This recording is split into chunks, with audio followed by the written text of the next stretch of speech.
Count up. Yeah, Zaytoven on the motherfucking beat, nigga. We ain't worried about nothing but some millions around my way, nigga. I ain't worried about nothing but some millions. I ain't worried about nothing but some millions. I ain't worried about nothing but some millions. I ain't worried about nothing but some millions. Yeah. Count up. Thug life, fuck that nigga straight, kill him. That's how we rockin', nigga. Project baby, now my face up on them buildings. 100 rounds on the chopper, nigga. The chopper hold a whole 100, but number 90 in the drum, so it don't jam on me. I spend $1 million every year smoking gas, homie. Another $1 million, spit no jewelry, water diamonds on it. I sat down with L.A. Reid, he had shout money. He ain't had $2 million, fell asleep on him. I'm worth a whole lot of meals, they trying to creep up on me. I signed myself for $5 million with my own money. I ain't worried about nothing but some millions. I ain't worried about nothing but some millions. I ain't worried about nothing but some millions. I ain't worried about nothing but some millions. Count up. All I see is money. All I want is money. Millions on millions on millions. Scooter see it coming. Made millions off dummies and spent a couple mil stunt. Spent $2 million in the studio just recording. I ain't stunting. Pay attention to my music, you make millions. Most you rappers rap lyrics, I don't feel them. Out these dirty streets, I jumped a couple million. I got $1 million buried for my children. Young Scooter made a couple mil off crack. Cross me, selling spanky at your nigga, black. $7 million wrist game, whip that. You talking to me, you ain't talking millions, I ain't gonna talk back. I ain't worried about nothing but some millions. You already know what we doing, nigga. I ain't worried about nothing but some millions. Over at BMG. I ain't worried about nothing but some millions. Ballin' with no record deal. I ain't worried about nothing but some millions. I got the streets behind me. Count up. Young Scooter. You ain't talking million, nigga. I ain't even talking back to you. Keep your broke ass away from me. Count up. That shit right there, boy. I'm telling you. Run 6. Black Migo gang. 100 gang. Yeah. Feel this motherfucker. Look, dude. I ain't worrying about nothing but some millions. That's that shit right there, boy. All right, let me get cracking. I ain't worried about nothing but some millions. That's that shit, man. Rest in peace, Young Scoop, man. But let me see my mic straight. Everything levels look straight. Let me see where we at. First video of the day. What we doing? Am I going Black Fatigue first round? Or am I going straight off the top Rose Arch Man? I think I might go straight off the top Rose Arch Man. I don't know though. Cause this shit right here getting bogus. Stop telling me before the season starts who the Heisman Trophy winner gonna be and who the first round pick gonna be. Stop doing that shit. I'm tired of you niggas, man. Arch Manning is ass. All right, until further notice. On this vote, the yeas are 44, the nays are 40. I'm tired of motherfuckers saying, oh man, give him some time. This is first year starting. Brother, he's a red shirt sophomore. What are we talking about? He's a red shirt sophomore. Let me break this down for you. When you first get to school, when you get red shirted, that means you ain't even on the team. You just called a red shirt. Then after your red shirt year and you begin to play in your second season, you are a red shirt freshman. Okay? So the red shirt freshman season, he backed up Quinn Ewers.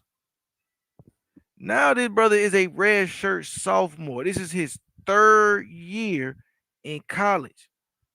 Third year. Red shirt sophomore. So if you telling me this man finna have to go into the transfer portal, you telling me this man got to enter the transfer portal, right? You telling me we gotta watch him play college football 2 more years and him have some type of Dylan Gabriel type career where he go from UCF to fucking Oklahoma to goddamn Oregon to get all these statistics for we can draft him? Is that what y'all telling me, man? I'm gonna see what Uncle Ocho and Manziel gotta say, right? Cause Manziel be keeping it unbiased. That's my Hey, white boy. I fuck with my Manziel. treat today.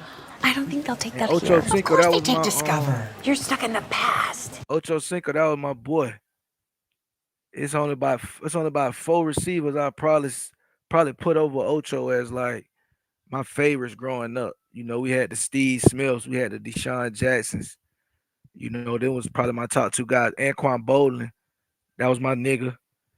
You feel me? Anquan Bolden was my nigga. Steve Smith, Deshaun Jackson. I mean, but outside of that, Ocho Cinco is that nigga. Ocho Cinco and Brandon Marshall, then was my niggas watching football growing up. You feel me? So let me see what Ocho and Manziel got to say. Kentucky got stopped. Second and goal, third and goal, fourth and goal. And this the thing Texas. about it too, man. I had put my fucking I put my money where my mouth was. I know I don't fuck with this quarterback. I'm gonna have to put some stats on the screen too, because I had looked it up. Man, he has not thrown for over 200 yards in like 3 weeks. Arch Manning's stats for the last 3 weeks, abysmal. Really, we got to go top to bottom for the entire team. And then you got people like Clay Travis over at the volume upset because the Athletic wrote an article basically like, I don't want to say trashing him, but keeping it a buck about how good or how unsatisfied Texas has been with his approach. You feel me, to the quarterback to the quarterback room. This shit has been garbage between him and Steve Sarkisian. I don't know who's worse. And the crazy thing about it, Steve Sarkisian, I don't know who keep telling people Steve Sarkisian is a quarterback whisperer.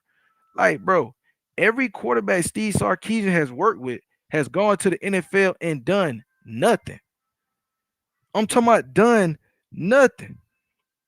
You feel me? They have not done nothing, bro. We got what the most recent Tua Tungavailoa. He need to get his ass the fuck up out of Dodge. I'm tired of Tua. Tua fucked up my parlay the other day too, bro. I swear to God, bro. I'm sitting there looking at Tua fucked up 10 of my parlays, right? Bro, the Browns starting a rookie quarterback. Motherfucker barely throw the ball 45 yards, right? He got the equivalent. What's that nigga who came in for Jay Cutler, who had a baby arm? I forgot the quarterback who took over for Jay Cutler right after Jay Cutler, but he had a baby arm. That's who Dylan Gabriel remind me of. Dylan Gabriel is Tua Tagovailoa. Okay, Tua Tagovailoa was the high commodity. He's the upper echelon of the undersized, left-handed, throw the ball with anticipation quarterback.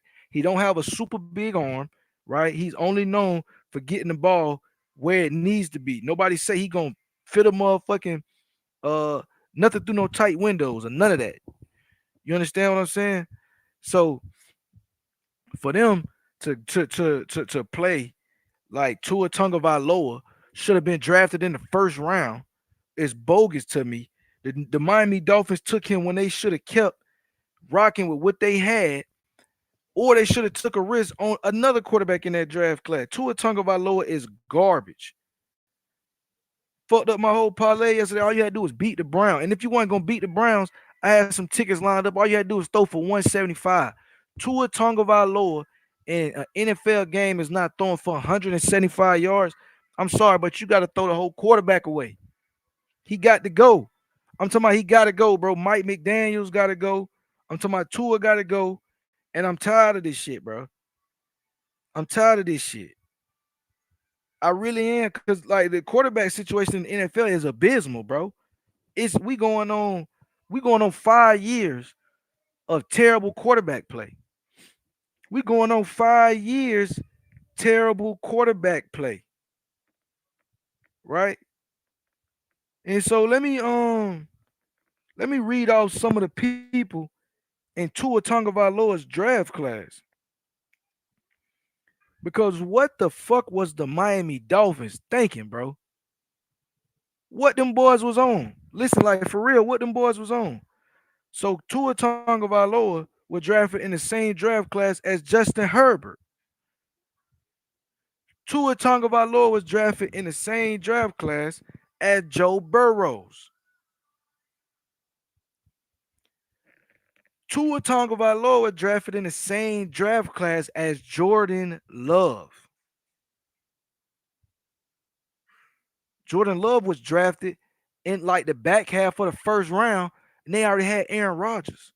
You trying to tell me with the fifth pick, you took Tua Tagovailoa in the same draft class you had Joe Burrows, Jordan Love, Justin Herbert, Jalen Hurts.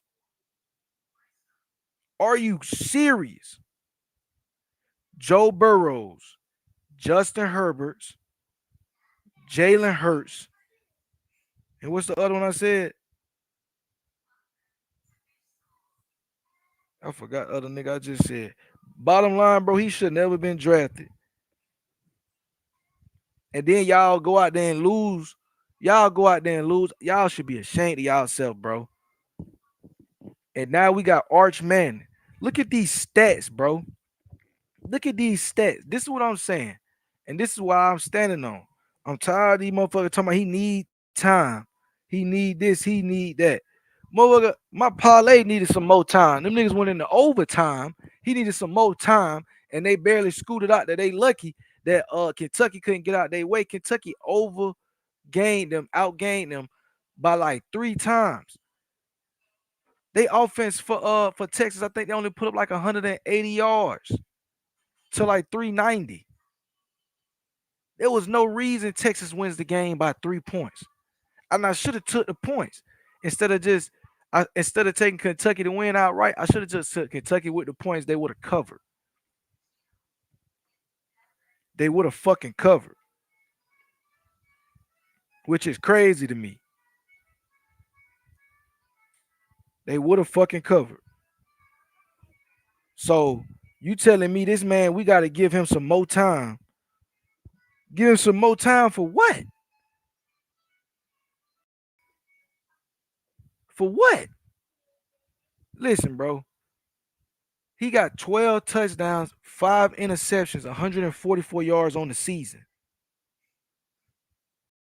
144 yards on the season, bro.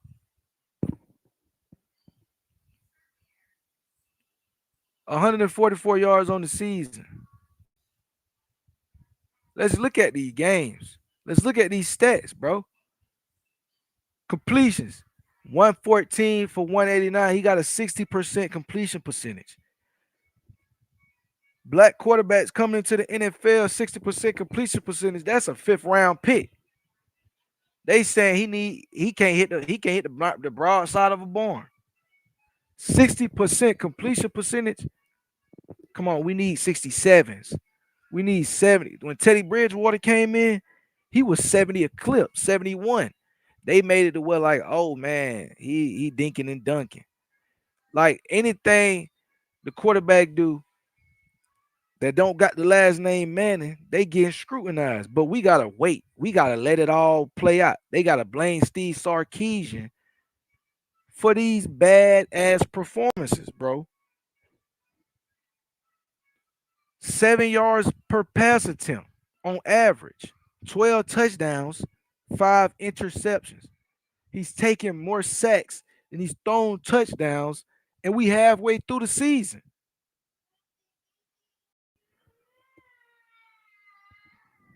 Let it go. We halfway through the season, and he has more sacks than touchdowns.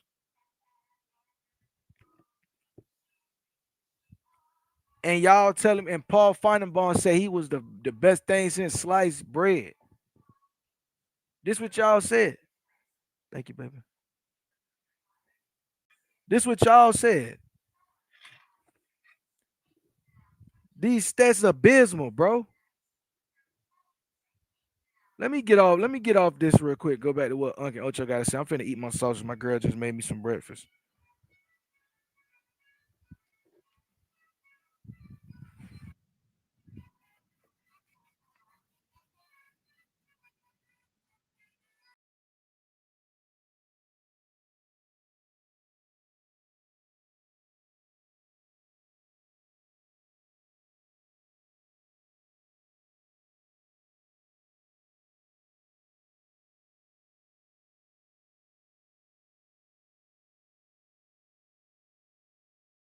Yards rushing.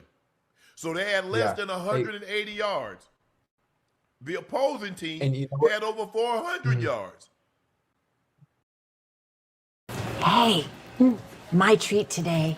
I don't think they'll take that here. Of course they take Discover. You're stuck in the past. And they get a victory. Johnny, I need you to help me understand how Texas won this ball game. 8 first downs, 5 of 16 on third down, 179 total yards, 12 of 27. They possessed the ball half the time that UK had it. UK had 26 first downs. They had 395 total yards, so they outgained them by over 200. Possessed the ball 19 minutes longer, but somehow lost. The quarterback at Texas throws for 44% completion on the day for 132 yards, 4.9 yards an attempt. Texas's rushing attack this year is what we like to call abysmal. Terrible. They can't run out of a wet paper bag.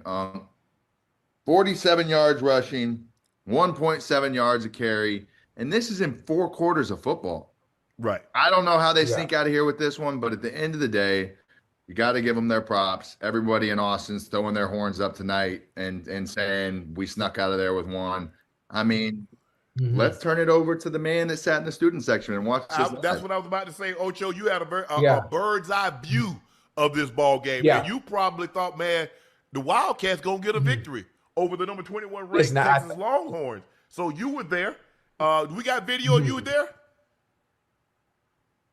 We do? Oh, Lord, have mercy. Yeah. Hey, you see the rhythm? The whole we was out there going crazy. I'm like, you know what?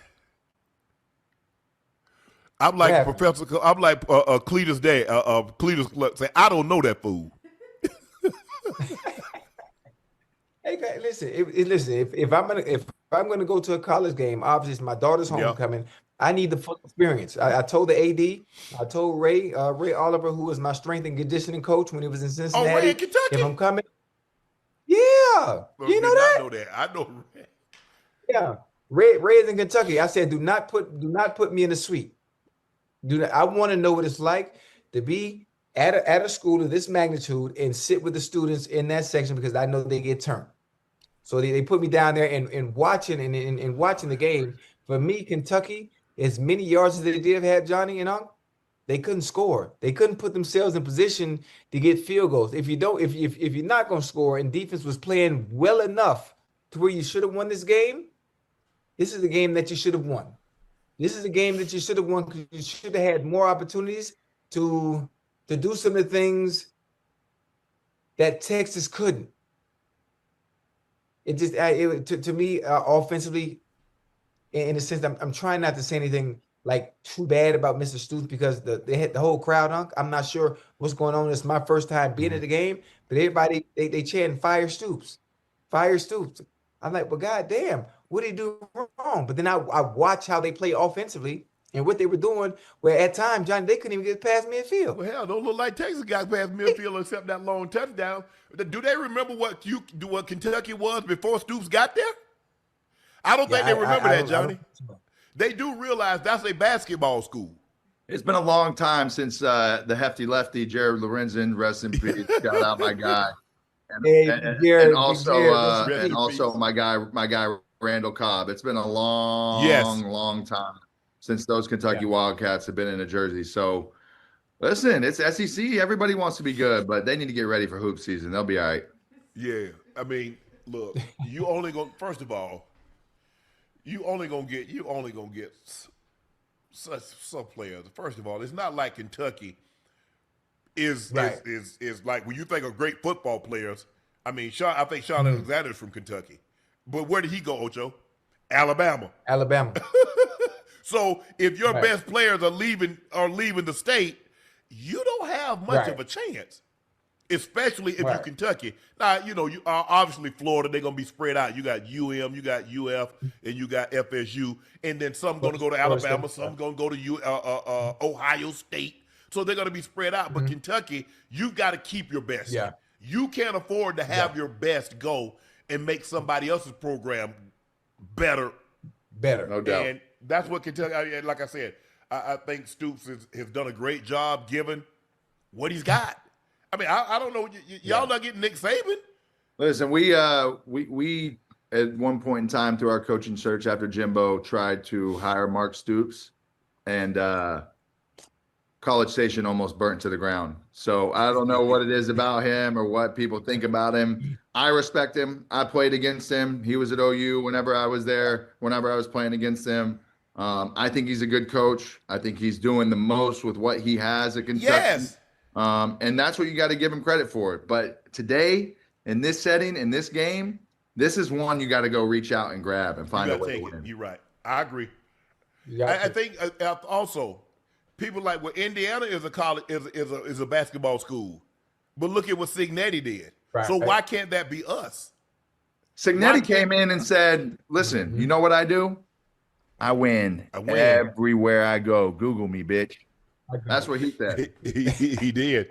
And he came in with that attitude. He said, "You know what? I don't care that we're at Indiana. I don't care that I'm out here doing this. I'm going to go find a way to make it happen." Right. The running game looks good. Their receivers can play. Their quarterback has game. Mendoza's playing Willie Rell. Mendoza's a G. Now, I don't know if he had to run that gauntlet. That's the SEC. That's a whole different animal. Look, Kentucky has gone to a couple of bowl games, but I think, when you look at it, what is their realistic expectations? Are they expecting to be in the college football playoff? Are they expecting to contend for national? I mean, when you got Georgia, Alabama, LSU, Texas, A&M, when you got all those on your schedule, damn, but that's murderous row. Yeah. That's why it's so hard for a team, even the Alabamas, the LSU, even the top teams, to go undefeated in that conference. Yeah, you'll get a situation like Alabama has gone undefeated. You get the 2019 LSU when you talk about one of the historically great teams in college football history. But for the most part, you're not going unscathed in the SEC. It's just not going to happen. Right. So I just need to know, Kentucky, if I could talk to their fan base or their alumni, what is your realistic expectation for?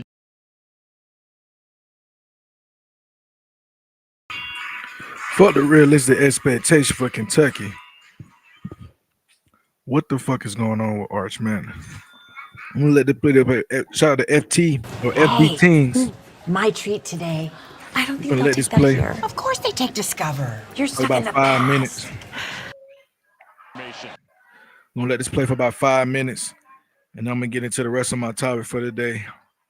But this shit right here is ass.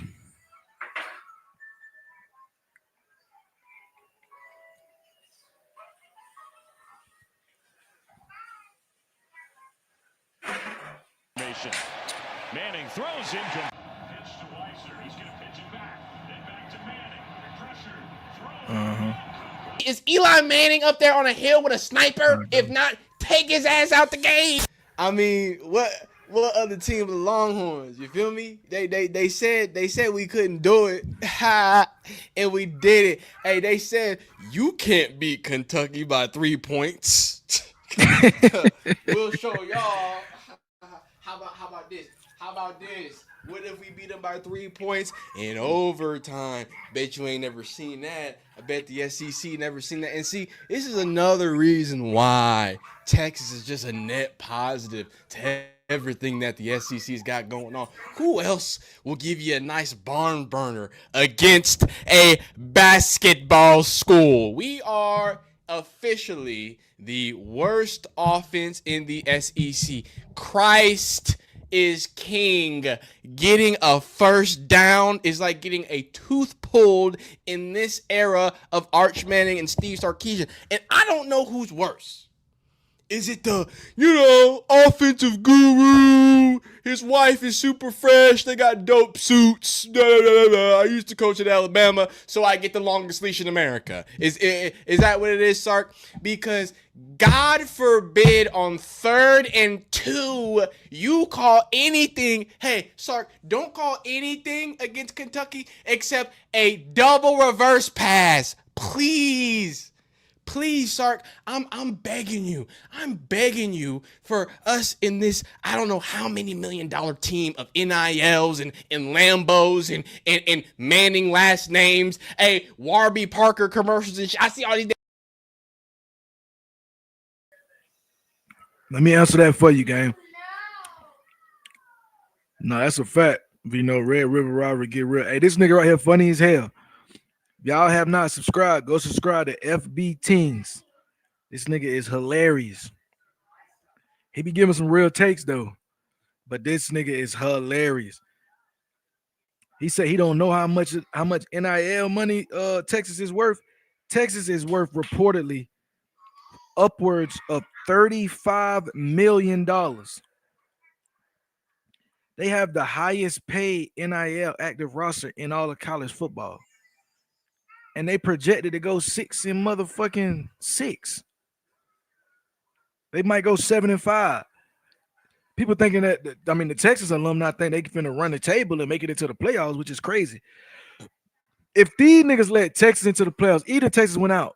If Texas went out and they make the playoffs with 2 losses, looking the way Arch Manning been looking, college football is all about ratings. Straight up. But let me let Brett get this shit out. He hilarious. Steve Sarkisian, and I don't know who's worse.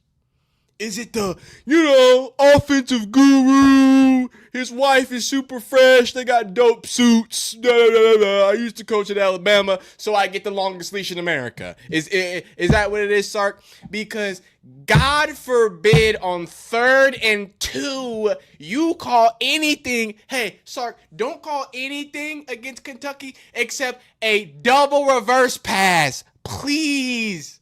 Please, Sark, I'm begging you. I'm begging you for us in this, I don't know how many $1 million team of NILs and Lambos and Manning last names. Hey, Warby Parker commercials and I see all these damn commercials.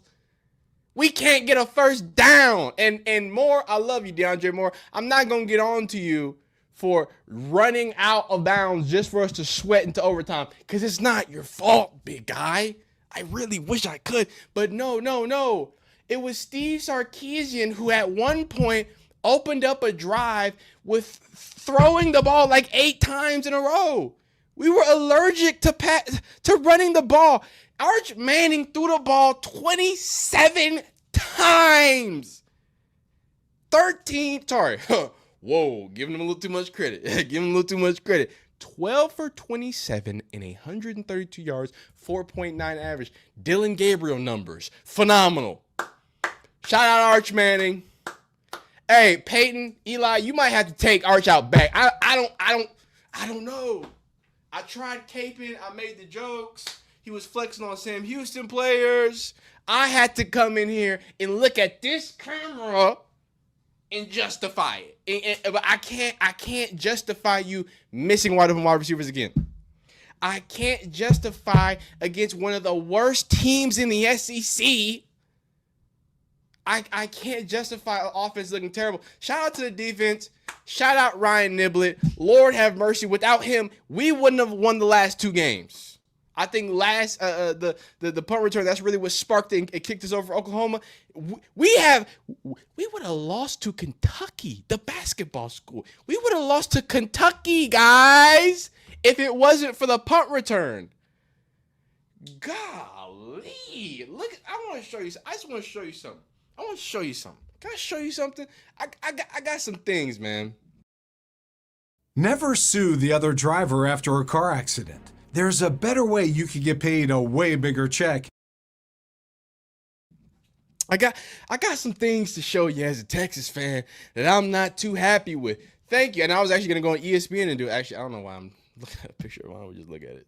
Why don't we just look at it right here? Let's go to team stats. I want to show you something here. I want to show you time of possession. They had the ball for 40 minutes. And by Jesus, that Kentucky offense, I thought our offense is the only one that's worse than the Kentucky offense. Because we were just giving chance after chance. I want to show you 2 things. They had it for 40 minutes. We had it for 20 minutes. 20 minutes. Hey, good job winning the penalty game. Huh, Sark? Yeah, real discipline. But that's not the thing. Where's the fumble? Show me the fumbles. Please, by God, show me the fumbles. Kentucky put the ball, and I'm not sure if they're going to put muffs. They fumbled the ball. Okay, no, they have all of them. 4 times. 4 times. Not one was recovered by Texas. Not one. Just let you know what type of night it was. It wasn't great. It wasn't phenomenal by any stretch of the imagination. We ran 47 plays. Kentucky ran 75 plays. Now, thank the Lord, we have the best goal line defense in the nation and probably one of the best defenses in the nation. Because, that Arch would just go out there and just throw a ball at someone's foot. Sarkisian just be like, all right, well, this time we're going to hit him with a double reverse. He was calling play action passes. Sark, we hadn't run the ball yet. We were not running the ball. There was a moment where what's it called? Arch Manning was like 8 of 9 coming out of the half. Do you see how many carries the running backs have? They had a total of how many? Listen, and we gotta get Arch out of here. So take the 11 away. It was 15. It's 15 carries. Didn't even try to establish the run. Forget. Oh, not have y'all didn't even try. And shout out Cutter Boley. We couldn't get that motherfucker down. There was a time where it was like he was sacked and everybody was on them, and he just I was like, nah. He said, I'm Johnny Manziel in this motherfucker. I said, what? That was the most frustrating game of all time. But apparently, it's a rite of passage to sweat one out against Kentucky. They had 330. Like, we were trying to lose this game. I don't know who has to feel worse, Texas fans or Kentucky fans. Y'all could have won this game. I got to be honest with you. The fact I'm surprised we scored 10 points. The fact that we got, if it wasn't for that punt return, it would have been 10-6. It would have been 10-6. And we would be slowly going home, sad by losing to Kentucky. We're not going to beat Georgia. We're not going to beat Texas A&M. Arch Manning, it's over. It's over. It's over. Your friendly Texas fan who this time last year was probably complaining about Quinn Ewers. Hey, I'm sorry. Hey, Quinn, I want you back. I do now. Please. At least I could predict the wild Quinn Ewers interception. Yeah, he's gonna throw away the interception. Okay, cool. But we can move the ball, and I don't know what happened to Steve Sarkisian. I'm not gonna look. Y'all not here to listen to a bunch of Texas bullshit. All right, we are terrible. Comment down below how awful we are. He had a 24 QB.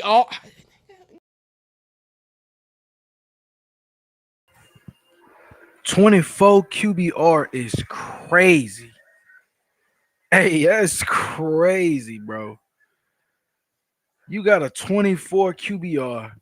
You say Johnny Manziel said he had a 44% completion percentage. Y'all won the game in overtime 13-3 against a basketball school.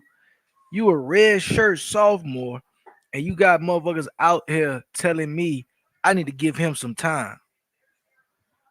Man, he needs some time to go sit on that bench and reflect on what's going on. Michigan got a freshman that just got there in May. BYU, they got a freshman.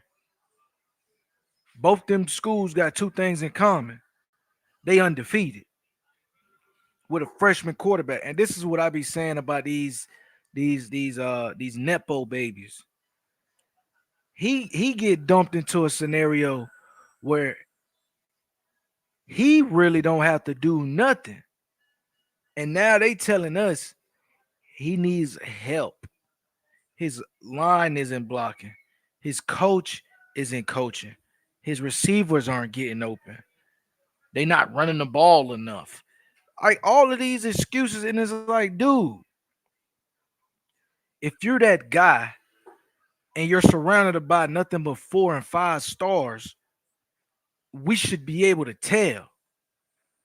This is why this shit don't make sense. He's not that guy. Because if he was that guy, you could put him on a team with lesser talent, like Josh Allen was in Wyoming. Lesser, I think it was Wyoming or Wyoming State, wherever he was at. Lesser competition, but when they play against big time opponents, he's making plays.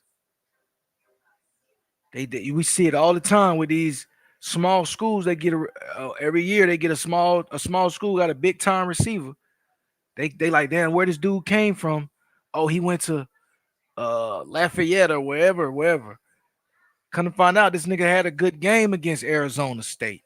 He played against Utah and he had 13 catches. Like, you flash against great competition, even when you don't have the cast of members to get the job done as far as winning the game is concerned.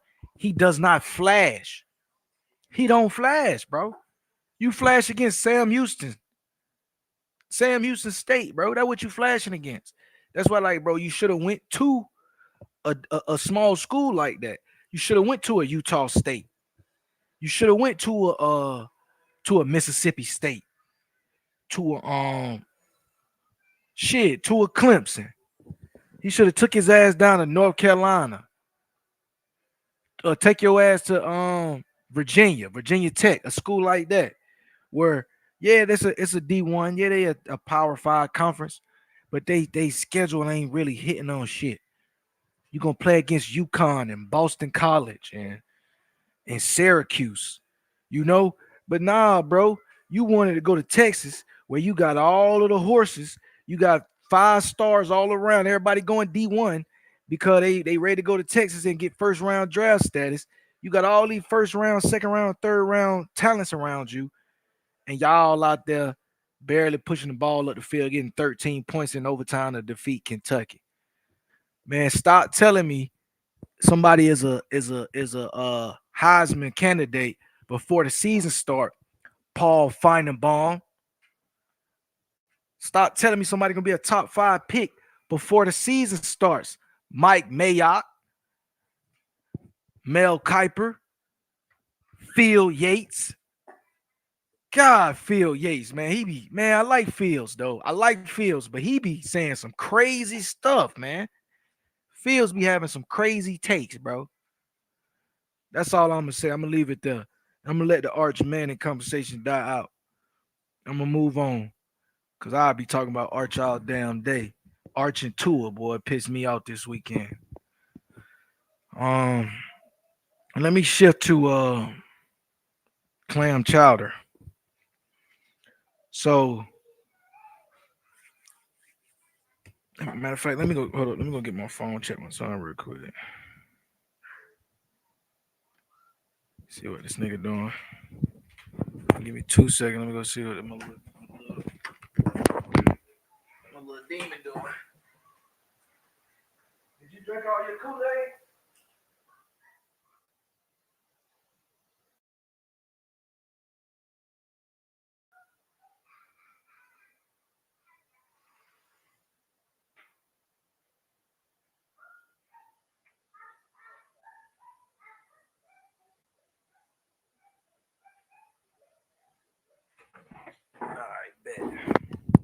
So in this episode, yeah, 510. I hit for $75. I hit for $75 on Saturday, and then on Sunday I played $25. I ain't hit Tua Tagovailoa and Tua Tagovailoa and Matt Stafford killed all my tickets yesterday. Tua Tagovailoa and Matt Stafford. So I had like 4 tickets where everybody hit except Matt Stafford and Tua Tagovailoa, and then I had tickets where Matt Stafford was the only one that messed it up, and then I had tickets where Tua Tagovailoa messed it up, and then I had a ticket where fucking Jordan Love. I had Jordan Love to throw for 199. I think he had like 180. So, but overall, I had decent. Like I said, I made out decent. I had initially on Saturday I deposited $10, made 75. So then I turned around and put 25 in on the next week. I mean on the next day. So I really made out 50 or 40. So but next week, I'm gonna strike hot. I'm taking certain precautions. I'm keeping Tua Tagovailoa off my tickets. I'm doing the Dolphins. Like, see, in basketball, I do this shit in basketball. I don't put no light-skinned niggas on my tickets. Right. So I'm finna have certain people I'm not gonna put on my ticket ever, bro.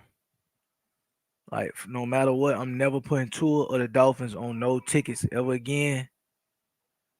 I'm also feeling that way towards Michael Penix. Michael Penix, he one of my favorite young quarterbacks, but Michael Penix, he up and down with his statistics, and Jordan Love.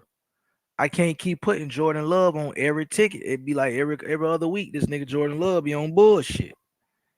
So I'm finna have a list. You know how like rental companies, they put you on a blacklist where you can't rent with them.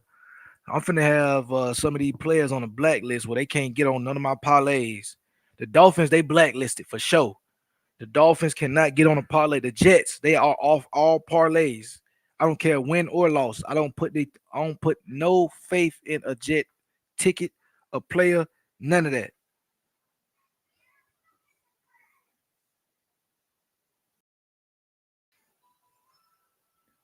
I can't even do it.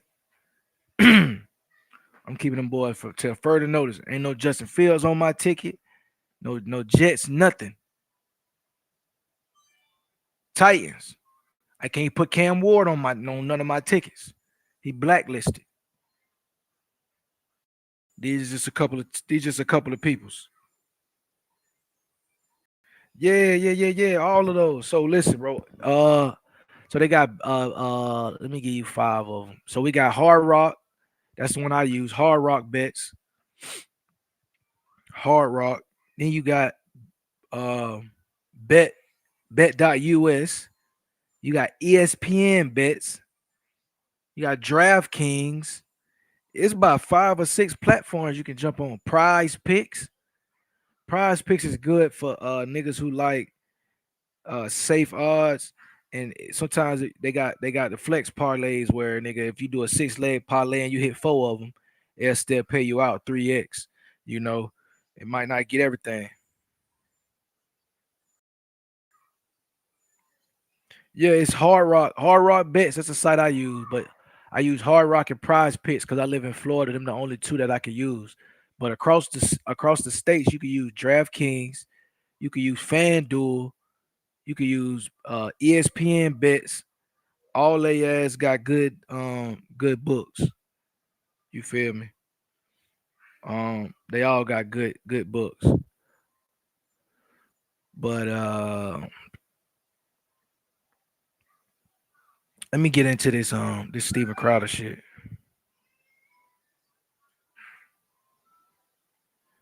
Right. Hey, King Ye. I'm glad you speaking on that. Niggas been trying to tell me about Spencer Rattler for 3 weeks. I've been telling niggas I don't want to hear nothing.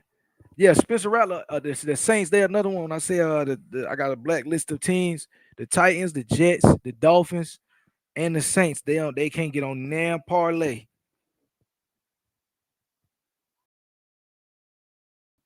You feel me? They can't get on that parlay. Niggas telling me I should be watching the Saints. They gonna be playing for the stats. Man, listen, bro. Why don't you watch the game and tell me what you see every week? If you see good, you bet on it. If you see bad, you take it off your motherfucking ticket. I don't know what niggas be talking about. I don't know what niggas be talking about, man. That nigga there, that no good dirty nigga there said, he said about 3 weeks in a row, all his tickets been wrong, bro. That nigga said the Bears was gonna lose last week. Then the week before that, that nigga said the Bears was gonna lose. The Bears won. His reason for it was that the Bears is about to go into hibernation. Like these niggas is crazy. Nigga say the Jags was going no, I was my one upset pick fucked up was the Jags. I thought the Jags was gonna beat the Rams. They went out there and laid an egg. You feel me? But Travis Etienne got over 50 yards. Like I said, all my player picks down there, every single one of my player picks be hitting. And I'm finna start documenting and keeping tabs on all my preps, on all my player props that I be giving out. Because every week, when let's say I do 50 player props, out of them 50, I'm hitting on 46 of them, bro. 46 of the player props are hit. And the ones that don't hit it in combination to be the ones that fuck up the parlays, or I have some whole other shit. Yeah, you did say the Jazz were gonna lose.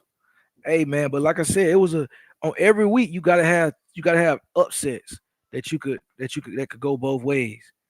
Right? No Diddy. So my upset for that, I when I looked at everything. He said, "Am I sitting in the dark? Who is this?" He funny. Nah, brother, it's just a black screen. If I got a camera, but that bitch ain't white balanced. I ain't it's been off for a long ass time. I really should go get my webcam. Nigga said, "Are you sitting in the dark?" That nigga that funny. Nah, yeah, Loyal, man. Loyal say that crazy shit. And then he got mad at me because so if you tell me that a team is gonna win because of the season that we're in, first of all, I can't take nothing that you saying seriously. And then on top of that, when I tell you, when you ask me to explain your thoughts, and I tell you reasons for the season is the way that you make your parlay bets, you telling me I'm wrong. Nigga, everything you said was based around whether it was fall, winter, or spring. Oh, the Jaguars, they in the summer solstice, and they gonna lose this weekend. Next week they gonna win because it's gonna be winter time, and like all this crazy shit. I'm like, fam, I ain't going for none of that. But anyway, like I said, let me get to this Steven Crowder shit. So Steven Crowder, let me read this. Let me read this off the top. So what does this say? I'm gonna read this status. So it says Steven Crowder destroys an entitled racist black man who wants reparations for people who aren't owed it from people who don't owe it. It is nothing more than a uniparty talking point to divide people. He wants anyone who isn't black to stay away from them. Listen, this is what's called projection at its finest, right? Everything this person just blasted in this tweet is how the right wing looks. We're not the ones setting up all white town or all black towns. Y'all the ones that set these up. Even the black communities in today, they are only like they are today because of redlining. And a lot of people say, "Oh, it's a catchphrase." When they say redline, they don't even know what you're talking about. But I'm working on a video essay that is about my city. My city is one of the main examples that I could use to show how redlining effectively ruined what was known as a middle to upper middle black suburb, right? They took all the blacks, put them in one area. They start putting the same streets, single family homes as low income housing. They put the same in the same neighborhood. Why the fuck you got low income duplexes in the same neighborhood as high income single family homes? You can only get away with that in redlining of the 1930s in the 1940s of the American country that we know today. So when motherfuckers be like, why the black community in shambles and shit like that, it's because you force people to put the black version of the trailer park on the same street as Beverly Hills. You don't do that shit for y'all. In my city right now, like I said, I'm working on a video essay. I got a lot of shit going on and behind it. I'm working on a video essay to show to orchestrate this. But each city that had this went through the same shit. My city went through a consolidationary period where the actual city limits grew out. And so the city limits growing out, they took all the tax dollars from the actual city to build out the greater part of the city, the suburbs that wasn't even a part of the city. And now they're all the way breaking off from the city and creating their own cities. They took the tax dollars, took and built schools with them. I'm talking about spent $80 million to build one school. $80 million to build one school and turn around and spend $20 million for a housing property in the black community.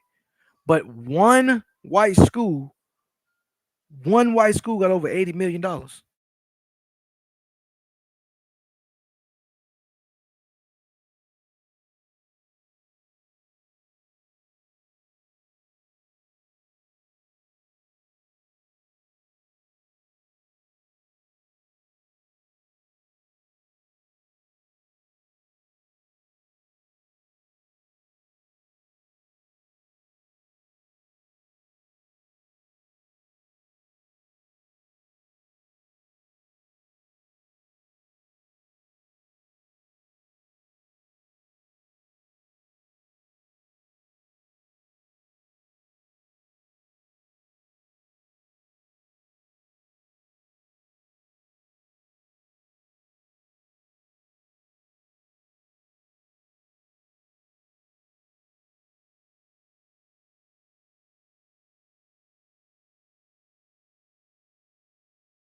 Yep, I get what I said. Computer dead. Give me 2 seconds. Computer dead. I'm gonna load this bit back up. It's getting cold out this bit too. I got my Ravens hat on. You feel me? We had bye week, so shit, I ain't really tripping out too much. Let me load this bit back up.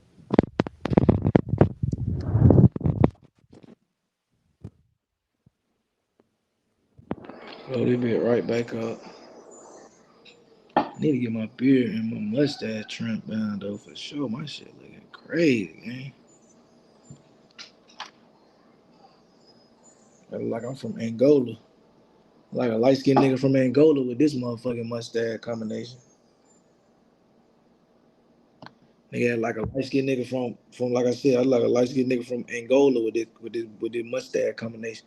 They don't know like them Africans. Curly Q shit too. I be seeing a lot of videos, crazy ass facial features, super curly Q mustache. Like, man, we in the jungles of Africa. Nigga, what the fuck going on? But I do got some Central African though, so you feel me? Maybe that's where the curly Q come from. Niggas want to say that's the Portuguese mustache and shit like that. Niggas want to try to sell out. Niggas want to try to sell out, but I'm loading back up. Let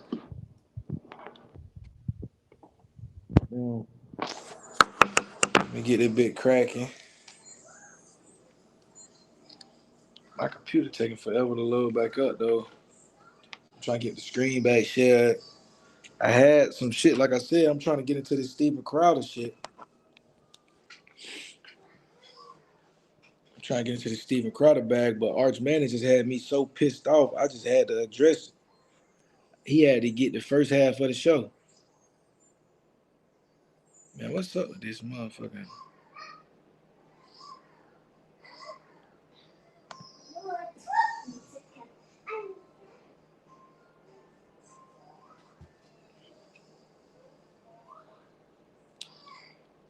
Bet we back on.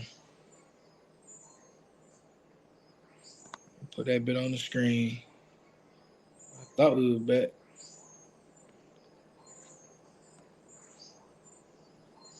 Damn. All right, there it is.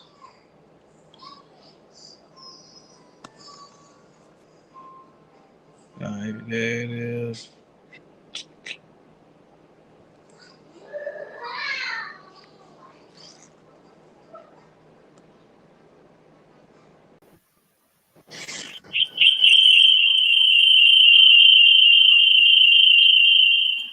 Damn, boy, see, I gotta get my shit together.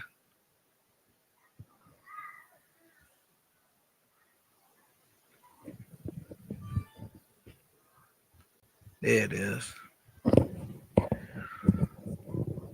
gotta get my shit together.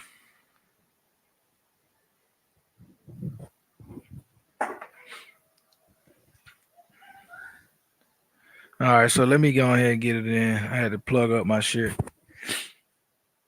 But I got a couple things I want to touch on. Then I want to play some videos. I'm gonna read some shit. I'm gonna get out of here. I didn't think I won't have some tech issues like I did, but so what we looking at is a bunch of bullshit, first of all. So it's funny. So America spent 400 years working black people. And now all of a sudden they tired of black people, right? Right? Black fatigue. So that's stupid, right? First of all, they took black fatigue from a black woman, co-opted it, and now they're making it mean some shit that it don't even mean. Normal colonizer shit. So today we need to talk about a new term, like I said, floating around in the media sphere, black fatigue. And it's not a new term, but the way that it's being used now in its form is new. And I want to be crystal clear. It's not a medical diagnosis, but it is a confession. Okay, it's a confession that some people are tired of the fact that black people exist because it interrupts their fantasy of innocence, right? The victimist mentality that they try to put on everybody else, the victimhood. Everybody knows that Karen is the biggest victim. The black existence threatens Karen's ability to be a victim. And it affects Chad's ability to be a victim. Because as we can see, Chad has become the biggest proponent of victimhood and identity politics. So black fatigue is being sold like a scientific phenomenon. They say things like, I'm tired of hearing about racism. I'm tired of victim mentality. I'm tired of black people blaming the system. This is what you're going to hear. But let's decode all of that. They're not trying to be honest. They're not tired of black people dancing, singing, entertaining, playing sports. They're tired of us speaking specifically about history, justice, and accountability. That's not black fatigue, that's accountability fatigue. You have accountability fatigue, fam. You don't have black fatigue. You have accountability fatigue. And you're a grifter. Okay? So enter Steven Crowder. Like I said, he's a grifter. A man who looks like a youth pastor who failed a background check. He walks into the black barbershop, okay, with this fake pseudo confidence and presents his thesis. 13% of the population commits 50% of the murders. Everybody's heard this statistic if you come in contact with a right-wing supremacist.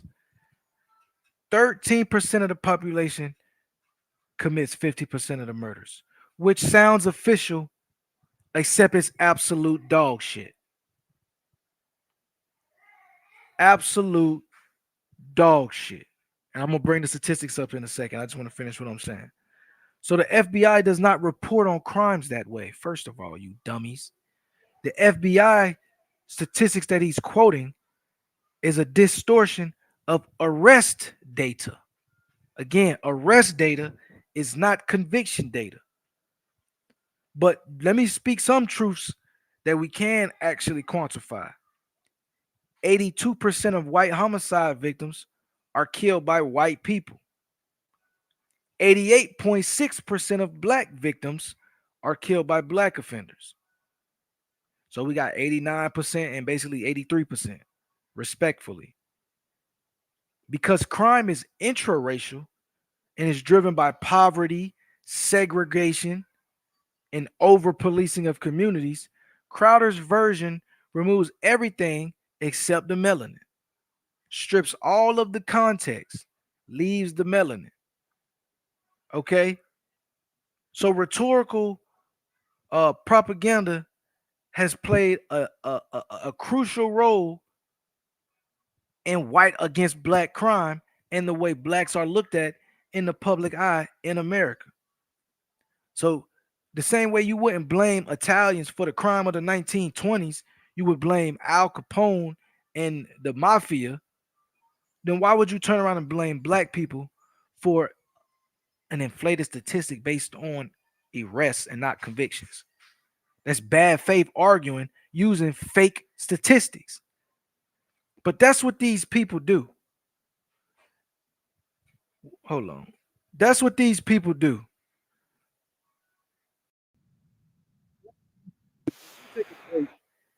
And I'm gonna let I want to hear this Abby pundit fed up with a MAGA pundit.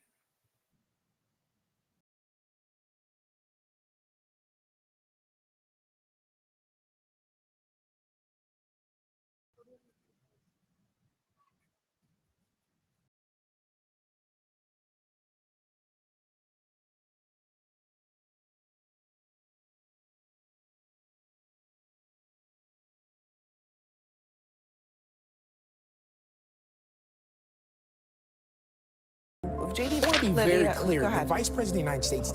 My question is, why aren't we getting that JD same Vance reaction? actually said the Why aren't we opposite. getting that JD same Vance said reaction? the opposite of that. He said, Why do you think? Well, I don't did think that? he condoned that. I think that's I'm a curious stretch to to say the clarify. Vice Hold on a President. second, Lydia. Why do you think that he did that? I mean, JD. I want to be very clear. Go The ahead. Vice President of the United States did not He did. condone. Okay. That He did word not. that he condoned was not He did not absolutely condone, not what the and Vice President. I will add that Why hasn't the president those people condemned are being held. Vice President of the United States is United States Marine like me. I know his values. He does not condone this. He doesn't believe that this is okay, that we should get away, that these guys should get away with it, and accountable. He and literally they should said get out of he the was asked about it, and he said the opposite. I don't think we let's about Jay Jones. let's not try to create a fantasy land when the reality is staring us in the face. That is only focused on a group chat, when in reality, as you mentioned, the top law enforcement official, Jay Jones, said in a string of text messages he wants to watch. Hello, everybody. Guys, we got Wayne Head back on the panel. Honestly, this was tough to watch. It's just so infuriating. The betrayal is truly something else. I don't know how these people do it, how they sleep at night.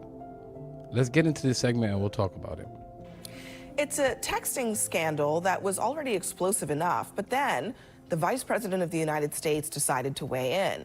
JD Vance defending the young Republicans involved in thousands of leaked messages, joking about gas chambers, slavery, and rape.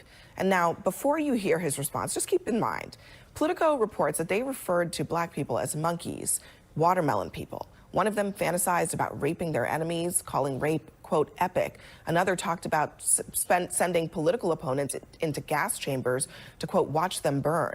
And slurs were reportedly used more than 250 times, including racist and homophobic ones. And now, here is JD Vance. Grow up. I'm sorry. Focus on the real issues. Don't focus on what kids say in group chats. The reality is that kids do stupid things, especially young boys. They tell edgy, offensive jokes. Like, that's what kids do. And I'm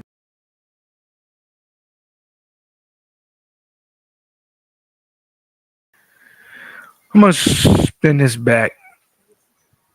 I'm gonna rewind this back. This right here is an interesting topic. So the young Republicans are actually a very prominent religious organization on the right. They have people that are in positions of power and leadership in the government right now currently.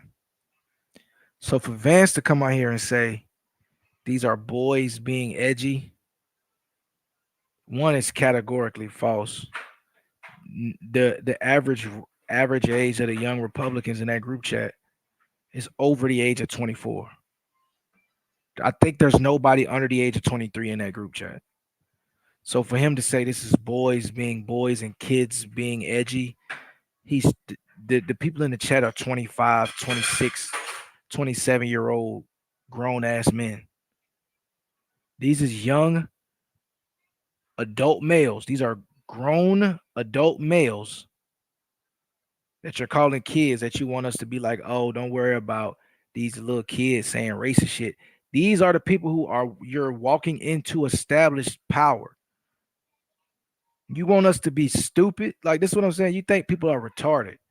This is what this is what they think about their base. So they in turn they have to think about the whole world that way because they're like if people are dumb enough to follow us and what we're doing and what we're saying, and even though we're saying and doing some of the most fascistic, authoritarian, anti-American shit in the guise of America first, somehow that translates to the whole world being stupid. No, buddy, we know you're not America first. We know that you're tramping on the Constitution. We know this is an authoritarian fascistic regime, but your low information voters and your anti-black voters, they don't care. They know, most of them know they don't care. Some of them are okay with being under a king's dictatorship as long as the king is a white Catholic. This is what they think was the true point of America. They felt like getting away from the king of England and the way he was doing the Christianity. Let's get back to Catholicism. Let's bring Catholicism to America. They want to rewrite what America was really about. That's not what the fuck America was about. America wasn't come here and let's make it a real Christian nation. That wasn't what the fuck America was about. That's why I challenge anybody to a debate to show me that this is a Christian country. Nobody can show me that this is a Christian country. This is a secular country built on secular principles that everybody's created equally, that you can practice whatever religion you want to practice. You have the right to free speech. Those are socially democratic policies that are not in the line of this administration currently, bro. Anybody with a brain that did any bit of research knows that. So they're trying to rewrite history in our face and try to tell us what America was about. And they think they have some type of authority over it because they're white. Most of them have only been in this country maybe 80 to 90 years, their family. Just because they're white European means they have some type of authority over me as a black man who my family been in this country over 13 generations. You can't tell me shit, you're not more American than me, dude. I don't give a fuck what you think America was founded on. First of all, it wasn't. We can go back and look in the transcripts. And furthermore, we can look at the fabric of the country and see who was doing what. There was plenty of blacks that wasn't enslaved. There was plenty of blacks that owned land after slavery. And there was plenty of business and entrepreneurship and intervention, ingenuity that was created by my people. Just because you're white, you got the same color as other people that was here, and you show up in the 1920s and the 1915s, you think you could dictate and tell me what America was founded on? Fuck out of here. Fuck out of here. And you can take your little racist shit back to Germany. Take your little racist punk ass shit back to the Czech Republic with that badass accent that you got. I'm tired of watching videos about these American first MAGAs and they be having fucking accents. I done seen like 15, 16 videos in the past like 3 weeks when I'm trying to do my research on the right wing. And all these people talking about American politics got some type of accent. You got an Australian accent, or you from Hungary, or you're Serbian, or you're literally from Russia.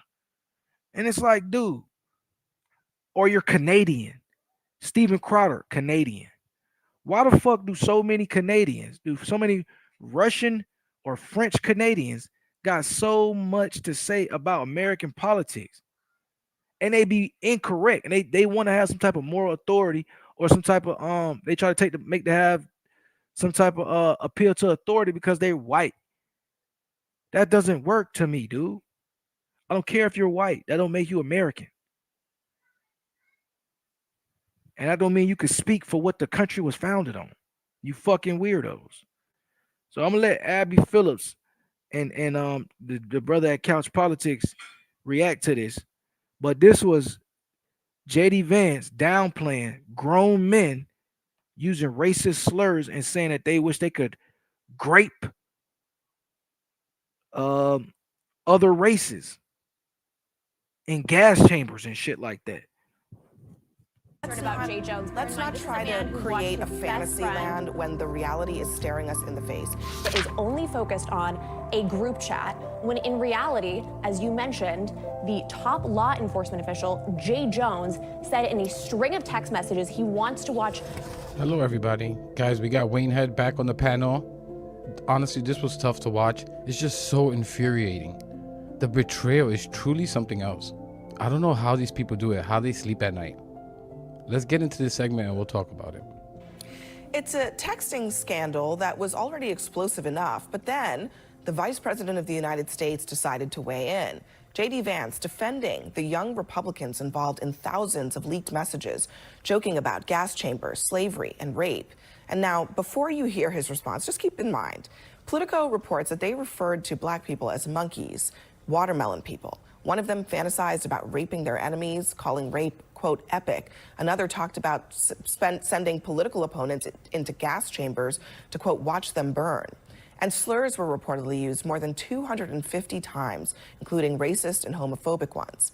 And now, here is JD Vance. Grow up. I'm sorry. Focus on the real issues. Don't focus on what kids say in group chats. The reality is that kids do stupid things, especially young boys. They tell edgy, offensive jokes. Like, that's what kids do. And I really don't want us to grow up in a country where a kid telling a stupid joke, telling a very offensive stupid joke, is cause to ruin their lives. And at some point, we're all going to have to say, enough of this BS. Hey y'all, it's James Tallarico, and I'm asking you to become a founding donor of my campaign for the U.S. Senate here in Texas. This is an underdog. So what he's doing right there, he's trying to equate this to some type of cancel culture epidemic. Like, don't cancel these young men because of what they said when they were kids. These are adults in positions of leadership in the Republican Party. What are we talking about? These are young Republican leaders. When I'm saying young, I'm speaking 24, 25, 26. That's who we're talking about. Young, when we're talking about politics, is anybody under the age of 36, because you can't run for president until then. So they call young people anybody who's under the age of basically, like I said, 35, 36. Definitely under 30. If you're under 30, they're calling you a young person or a young voter. They're trying to get your attention. So this shit is comical. And JD Vance, the eyeliner wearer himself, the drag queen himself, you could save you up to 80. Many Republicans, including Vance, played whataboutism with the Democrats, pointing out a Virginia candidate's text talking about putting bullets into his opponent's head. And that is absolutely reprehensible. But Vance's instinct to consistently insist that these guys, who, by the way, are not kids, deserve second and third chances, that their lives don't deserve to be ruined, as opposed to ever saying one word about why that should not be acceptable in the Republican Party, is very interesting. It's a choice. Yeah, I mean, this is no excuse. This is absolutely reprehensible. Oh my God. Oh my God. Oh my God. You cannot tell me you saw that bald head and you saw that combination right there. that green top, that black suit, and that shiny bald head. You cannot tell me you thought he was gonna open his mouth and sound like Macaulay Culkin. I cannot believe what the fuck I'm listening to.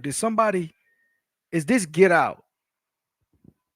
Is this Get Out? Am I watching some, like, my son, he watched PJ Masks. They had an episode where one of the villains took all their superpowers and took all their voices.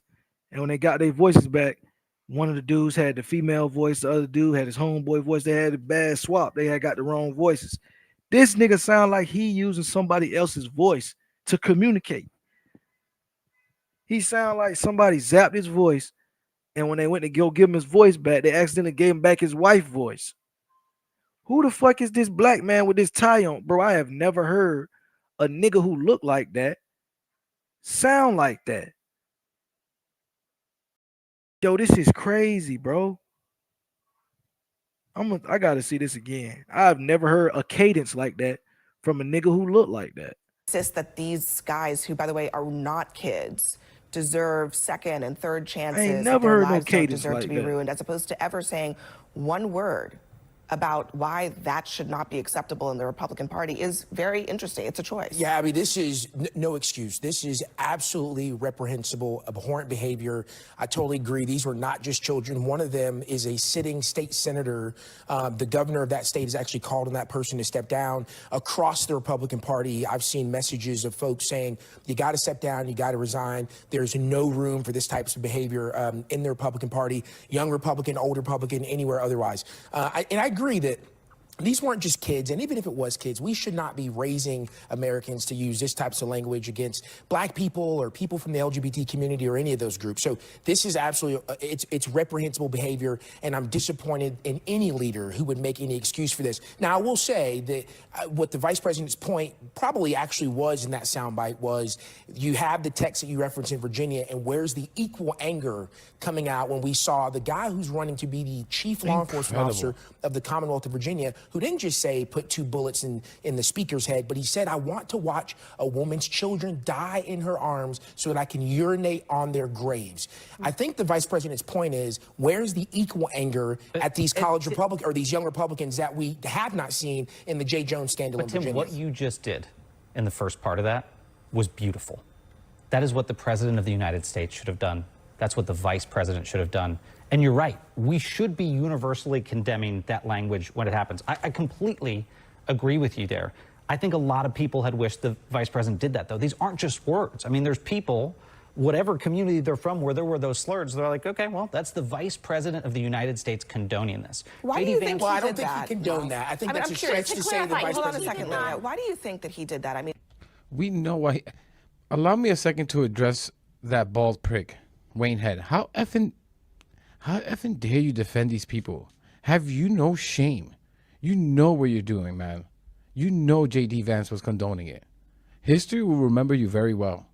You're stepping on your own people's back when you defend this kind of garbage. This is your chance as a black Republican man to give these biggest, ferocious pushback. But you won't. You're an effing coward. And that's you know my why you thing. won't. It's the Couch politics that's my thing. And shout out to Couch Politics because I watch a lot of his content. I like Couch Politics and Dark Brandon. They do a lot of good political commentary around these type of topics, and they highlight Abby Phillips a lot. I like the fact that they highlight that show because Megyn Kelly and other people, they like to say that Abby Phillips has no talent and that show is not a good show, when clearly that is one of CNN's highest rated shows, which is why they have so many clips that come out that go viral, and they have so many people that want to go on there on the show. Why is she having Anna Kasparian and all these different online personas or personalities to come on this show if it's not a happening show? They wouldn't be trying to come in front of this show if it wasn't a happening show. Ain't nobody going on Morning Joe. You understand what I'm saying? Ain't nobody going on Rachel Maddow, but they going on Abby Phillips' show. So y'all need to put some respect on Abby Phillips and all that disrespect. Megyn Kelly just be hating for real. Megyn Kelly just be hating. But and it smell like some good gas. But that's my same thing that he says, the same problem I be having with these black conservatives is that, like, if Prove to me that you're a real person, because all you do is hold water for people who don't like you. That chat group was the perfect time for black Republicans to come out and condemn. Hey man, them people, they don't speak for the other whites. They don't speak for the rest of the party. And the white people in the Republican Party supposed to do the same thing. But you know what they did? They grabbed them, they put their arms around them, and they said, these are just kids. You're not gonna cancel our boys. That's what they just said. And then the black dude, like Couch Politics said, given the opportunity to stand up and just use your voice. You're supposed to be the voice of reason on the right. You're supposed to be what you claim a black man is supposed to be, right? You say these blacks are feminized by the Democratic Party. They don't stand up for themselves. They want to live off of the government and all this, and that. But yet, in the face of adversity, you shucking and jiving. Shucking and jiving with a green tie. I ain't never seen a bald headed nigga with a green tie. He sound like that. Try to come in like, yeah, that was bad, but we have to speak about both sides. Man, get your ass out of here, bro. Wayne Head, how effing dare you defend these people? Have you no shame? You know what you're doing, man. You know JD Vance was condoning it. History will remember you very well.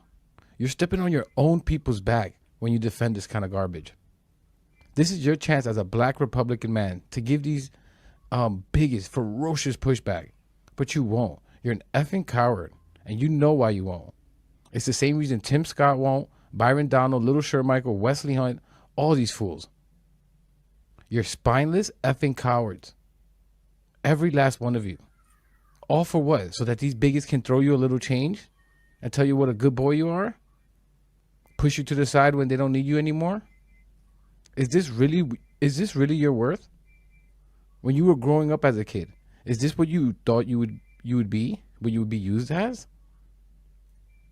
Your ancestors, who, as far as I'm concerned, are the greatest warriors of this country's history, couldn't imagine what you're doing here and what you're defending and who you're defending. People like you won't fight for their legacy, but I'm beyond honored to do so, whatever the cost. Your people made it possible for my people to have a better life. And I'll never forget that, even if you seem to have forgotten it. J.D. Vance knows that he has a long political future ahead. Yeah. What is he looking at? I mean, unfortunately, I think he sees that this is what's happening in the party. That's the party he's got to appeal to. When I came up in the Bush years, my butt would have been kicked out of the door if I had said anything like that in a group chat. I wouldn't have gotten another job in a Republican office. It was different then. It was different then because we talked about our principles. And now people who used to be on the fringes of the conservative movement with me are now the core. And that's who he's got to appeal to. And he did excuse it. He said, grow up for focusing on this. I see those words, and I don't think we need to grow up. I think we need to say the people who said those things are the ones that need to grow up. That's the moral authority the Vice President of the United States should have shown, rather than grooming young men to be little creeps by excusing that behavior. But I want to be Young very men, clear. stop The calling Vice these President of the motherfuckers United young States men. did not condone. Okay, That he did word that not- he condoned was not He did not absolutely not condone, what the and Vice President I will add that Why this, hasn't the This idiot said, because did he really just effing say that word condone was not used? So because he did not use that word, he didn't condone it in what he said there? You effing dumbass. Look at him. He has to have some shame of what he's doing here. How disgusting some of these people, man. Hello, my name is Adam Ferrari, the Chief Executive Officer of Phoenix Energy. I look forward to you joining us at our next investor webinar, where you can drill deeper into our 9 to 13% annual interest rate bond offerings. But those people are being held accountable. They have been fired, as they absolutely should. That is what we all agree on the right. But Well, my hold on one question is, second. why aren't we But getting that J.D. same Vance reaction? actually said the Why opposite aren't we getting of, that but J.D. same Vance said reaction? the opposite of that. He said there's no need to ruin the lives of these individuals because of what they said. He came out against consequences. That's part of the problem. Yeah, he didn't use the word condone, but he said, don't punish them for this stuff because they just made a mistake because they're just kids. I mean, that is what the he most said. ironic thing to me is that these are the same people who just last month, in the wake of the horrible Charlie Kirk assassination, said that we should be on the lookout for anybody that made any comments against Charlie Kirk in social media and contact their employers and make sure that they lose their jobs. There's people in foreign nations who I guess tweeted stuff or said things on social media whose U.S. visas have now been revoked or denied. And so it can't be consequences for thee, but not for me. Well, elsewhere, I will say on Twitter, J.D. Vance has basically tried to not excuse it, because again... Bitch, is you going to address nothing that she just said? See, that's the problem with these. That's why nobody cares about, like, the discourse around this shit, and everybody knows your bad faith. And I'm about to read this article. But just like she said, fam, what the fuck was the the Charlie Kirk censorship about? Did you not just try to censor everybody who said fuck Charlie Kirk? You wanted to ruin their life. But these people could be racist, and you saying, "Oh, gang, just chill. They kids. They just boys being boys." Like people aren't stupid. We see the blatant hypocrisy. We see the blatant hypocrisy.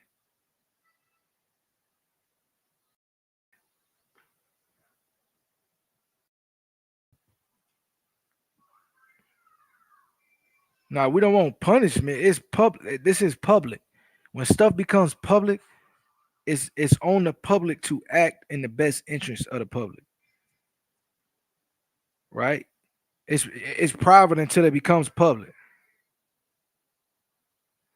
That wasn't first when it started. That wasn't when it started. And what you're doing right now is called whataboutism. When you keep doing whataboutism, it's the Spider-Man meme where two Spider-Men pointing at each other. Nobody gets nothing accomplished. You say, well, you doing it, but because I'm doing it. I'm doing it because you did it. You did it because he did it. Like, is anybody gonna take accountability and hold the other person accountable if they do it again? Like, this tit for tat shit gets nobody anywhere. You feel me? Where my girl go? I'm trying to go smoke. She said I could. What is she doing? How much more I got of this? I got about 4 more minutes of this. All right, 6 more minutes of this. These people have been held accountable, but condemn the fact that the media is only focused on a group chat, when in reality, as you mentioned, the top law enforcement official, Jay Jones, said in a string of text messages he wants to watch children die. Why are we not talking about that? That is a man who the Democratic Party continues this to issue back. would have actually probably come and gone. Abby is getting exhausted with these people's arguments. The problem is, to the MAGA Stepford wife there, the problem is very simple, pendeja. There's no pattern of behavior with what Jay Jones said. That's a one-off. And yeah, it's horrible. It's disgusting for him to say that, of course. But this is, again, about something bigger, a pattern, a effing pattern with conservatives or Republicans. That Jay Jones thing, I told you, they all share one brain. It's amazing. I wish they would just talk further into these text messages. Talk about how this is fundamental to the party, to the core of who they are. The major issues they talk about is all bigoted garbage. This is not new. Republicans aren't out there talking about policy. They're obsessed with trans thing, LGBTQ, whatever black and brown people are doing. Like, it's all bigoted garbage. In fact, the reason J.D. Vance's response was the way it was to defend it, is because he knows who the Republican Party is. I've said this a billion times. He knows very well. They all do. I don't know about you, but I'm mad. I am so tired of feeling stressed out and overwhelmed by things. I remember years ago when I was mad about finance, 2008, 2009, I was mad because I saw so many people being taken advantage by a small number of people. And what I decided is the solution was not just be mad, but convert that into action. And I went and studied 50 of the smartest financial people in the world, Ray Dalio, Carl Icahn, Warren Buffett, and figured out what were they doing different than everyone else so that the average person could win financially. And I'm really proud. We wrote 3 books on that and built businesses that have given people tremendous economic freedom. When I tore my rotator cuffs, I'm fortunate enough to have a piece of several sports teams, and every surgeon said, no, you gotta have surgery. It's the only solution. Well, what about stem cells? They don't work. And so I dug into stem cells. I interviewed 150 of the best doctors in the world, regenerative doctors. I had a treatment, and in 3 days, instead of going through 6 months of healing, I was healed. I got invited, by the Pope to come and actually speak at this conference where it was all the best doctors in the world showing these breakthroughs that most people don't know about. So I brought that forward. Well, I'm mad now about AI because people are so afraid of AI, and you're not going to stop it. She knows. The bald idiot over there knows. Wayne Head. It's filled to the brim with bigots. And, the New York Republican Party, or New York Republicans are dissolving, essentially, the Young Republicans and reconstituting it because they do believe that there should be consequences here. I think what has extended the life cycle of this story is the fact that the Vice President of the United States saw it fit, not once, but twice, not just in a social media post, but with his own mouth, to essentially say, this is not a big deal, and we don't need to punish these people because we are too reactive to criticism from the left. And you're right. Most regular people don't think that that's the moral of the story, but he chose to make it the moral of the story. That's why we're talking about it. Abby, I honestly think that this would have been a story about a bunch of young Republicans and nobody knows. And it would have been, that's terrible. But J.D. Vance's decision to get in there, that is what has made this a different kind of story. But do you know who could fix this right now? Who could fix this with a short and very compassionate statement? It'd be the president. And my question would be, Tim, would you call on the president to condemn this? I would call on all Republican leaders to condemn this. And I think the further point is that we've got to bring down the temperature around this type of stuff. We also saw in Virginia, the Speaker of the House went into the pulpit of a church on the Jay Jones incident and said, move along. This is a nothing burger. They're trying to distract you. And so the politicians on both sides of the aisle need to have the courage to say, this is bad. This is wrong. And I do. I call on all Republican leaders to say, this is not what we stand for. Look, the Vice President of the United States is a United States Marine like me. I know his values. He does not condone this. He doesn't believe that this is okay, that we should get away, that these guys should get away with it. And I bet that if he was asked about this, the vice president would agree that these people should be held accountable. He and they should was be asked about He was asked about it, And fam. he said the opposite. I don't think he's more concerned about Jay Jones. Let's not try to create a fantasy land when the reality is staring us in the face. He was asked about it, and he said, don't ruin these kids' lives. They are not kids. And yeah, maybe there should be consequences Most of for them their are in their comments. 20s and and most even other 30s. people have said that, full stop. He didn't, okay? That actually happened. So just take it for what it is. Coming up next, the president. Mommy, Abby. That's what I'm talking about. That's how you do it. Guys, I talked about this. It's not just a legacy of black people. And as a black person, to watch that, to watch a black person, to defend that, it's really hard to watch. But what's more saddening and enraging is that this kind of bullshit is gonna get only worse for little black and brown kids and Jewish kids. They're gonna be the ones dealing with these effing people. Like, we're dealing with it, but so will they. And it looks like it's gonna be worse. It's only been increasing. And I feel bad, and I think we need to do our best to give these children and adults of the future a better chance. We need to fight back without fear, without relent. Man, this is not only our fight, but the fight for our future generations. And I don't know about you, but I'm just getting started with these effing sit people. outside. I will not relent until my final day. I really that just look crazy. have had it with these people. See- All of them, they're monsters. But let me get out of here before I say something that will get me in trouble. Guys, thank you for watching. If you've gotten all the way to the end, that really means a lot to me. Yeah, I be watching. Shout out to Couch Politics. He be doing his thing. Yeah, let me cut his camera off. I should have attached my webcam because this camera on his laptop garbage. My son broke the lens on that bit. It's a touchscreen laptop. I should have got it fixed. He broke the touchscreen laptop.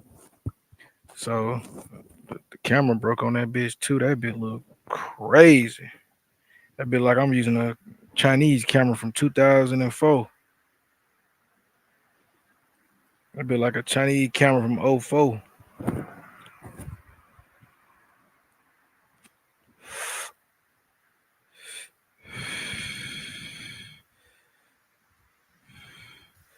think I'm gonna cut it short today.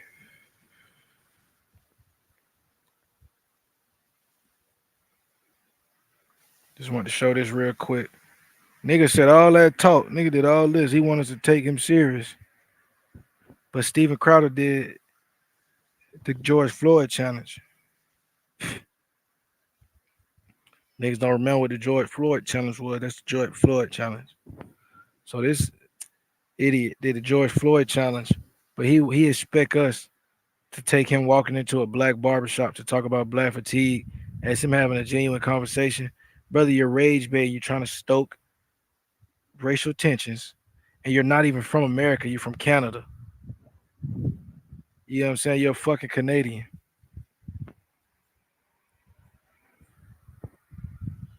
You're a fucking Canadian.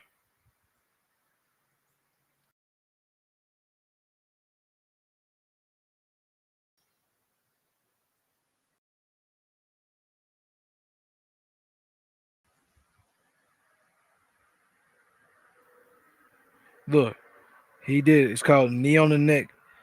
Crowder tests the theory live. 81,000 likes. But you want us to give a fuck. Hold on. You want us to give a fuck about this shit because you feel like niggas supposed to be having a memorial service for Charlie Kirk, but niggas is acting like this. You feel me? Niggas is acting like this, and then I'm gonna do a quick segment on Nick. I really want to do Nick another day. It looks like my live stream didn't catch the eyes of the right wing this morning, so I think I'm gonna save a lot of my clips for when I get a live stream where I get thrown in the algorithm. Clearly, this live stream this morning didn't get put in the algorithm. I think I got to do a better description because usually when I shit go in the algorithm, I do a good job with my descriptor. I didn't have no description. I just had 3 hashtags. So my next live stream, I will be going into some clips. But I'm gonna go ahead and shut it down.